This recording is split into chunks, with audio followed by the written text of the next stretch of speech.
think we can all agree that the Pacific Crest Trail is a journey of great magnitude. And as much as we, as humans, love a good challenge, we rarely take on something this immense without a deeper reason pushing us forward. Welcome to my day 38 on the PCT, where I find myself at mile 940, approaching Tuolumne Meadows in the heart of the Yosemite Wilderness.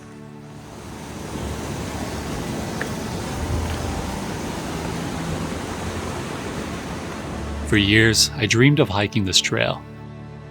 The adventure, the challenge, the unknown. I wanted all of it. But there was something more that brought me here. Something that became the final push when dreaming about the trail wasn't enough.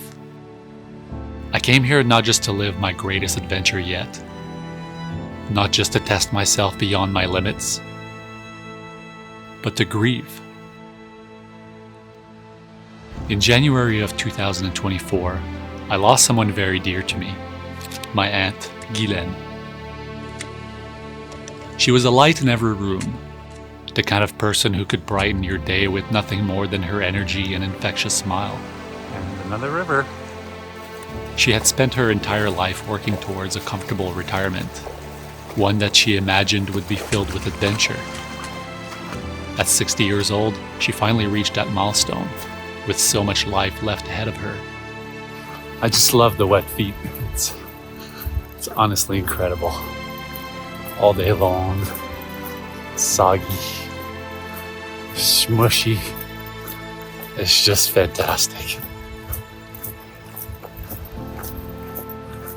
Yeah, that's kind of sarcastic. I like crossing the rivers. The wet feet aren't that fun. More river. But within a year, everything changed. She was diagnosed with a stage 4 brain tumor, a battle that no amount of preparation could have foreseen, one that could happen to any of us. Wow, look at this beauty.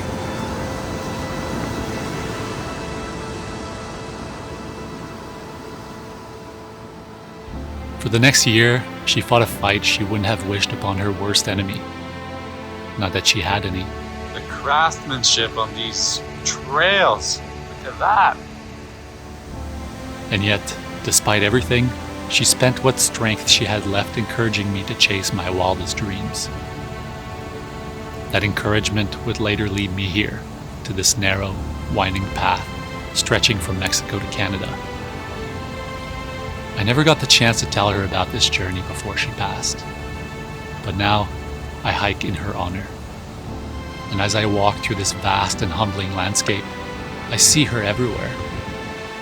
In the sunlight filtering through the trees, in the snow-covered mountains, and in the rivers rushing down from the peaks. Today, I couldn't hold back the emotions. The weight of grief settled onto my shoulders, but at the same time, I felt something else. Her hand, gently pushing me forward. In that quiet stretch of trail, I realized that every step was a blend of sorrow and hope. The crisp mountain air, the endless sky above, and the soft murmur of the wilderness around me reminded me that life is both fragile and fierce. I remembered my aunt's laughter and her unwavering positivity. Her spirit echoed around me, urging me not to let the pain stop me, but to transform it into the fuel I needed to continue. That push, both tender and powerful, carried me through the solitude of the moment. It was as if the trail itself was whispering that while loss is inevitable, every step forward is a tribute to those who inspire us to keep moving. And with that realization, I wiped the tears running down my face, gathered my strength, and resumed my journey. The usual lunch routine, trying to dry the tent, sleeping bag laid out here, my food everywhere. Having a ramen bomb, which is a ramen with mashed potatoes today. It's going to be a nice boost of carbohydrates to hopefully give me the energy to do the 13 miles or so that I still need to do today, with some terrain at around 9,500 feet, which means snow. I'm in the middle of doing the last big climbs of the day, which have been taking me up to elevations of 9,500 feet, which had me quite worried that it would be fully snow covered and soft and sloshy like yesterday's pass. But it's been quite nice. As you can see here, there's just snow patches, a lot of them, but it's not too terrible to travel across. Not sure I have it in me another one of yesterday's afternoon slosh fest on Donahue Pass. So I'm quite a happy camper right now. Despite the overcast sky, its gray clouds mirroring the heavy emotions that hung over me, there was still so much joy to be found that day. The landscape stretched out before me in all its breathtaking beauty.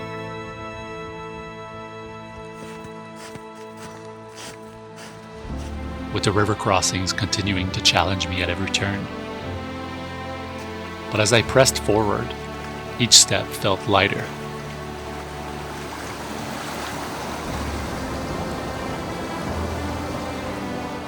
After taking it all in, I felt a renewed strength within me, as though I was ready to take on any challenge that lay ahead. It's incredible how a shift can happen in our minds when we truly realize that someone believes in us. It's like a surge of energy, a reminder that we're not alone in the struggle, and that belief can fuel us in ways we never expected. Yeah, again, give me more. Today was a nice day of creek crossings. They just keep coming. In that moment, I knew that no matter how tough the path became, I had the resilience to keep moving forward. I've decided to throw in another climb to my day, another 1,000-foot climb up to 9,500 feet again, where I plan to camp. The trail will be cresting Benson Pass, which I would like to do in the morning.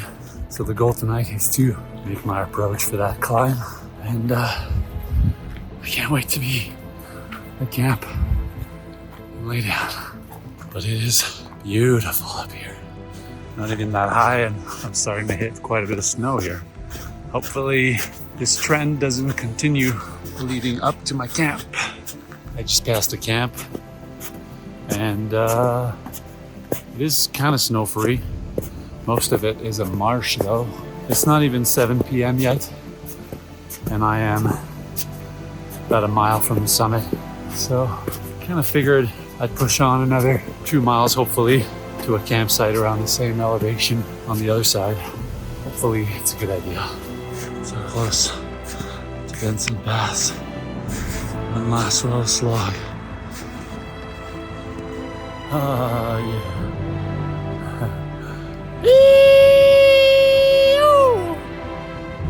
We're now at 10,100 feet, and let's descend as much as possible. Try to go find somewhere to camp. It is currently 7:17 p.m.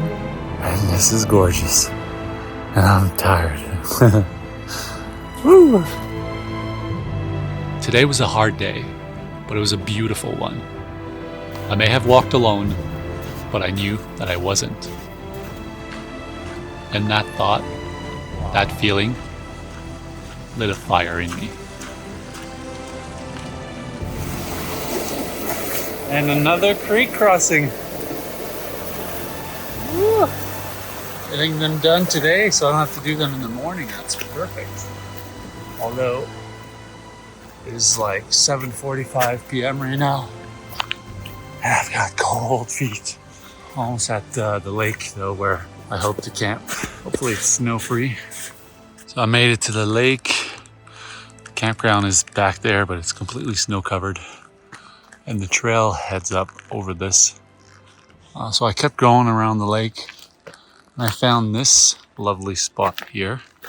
But I can either try to cowboy but I don't know if it's gonna rain or not. I don't think it will.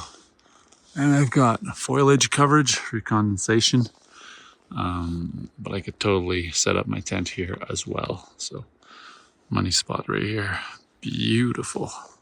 And that is the end of a big day here in the Sierras.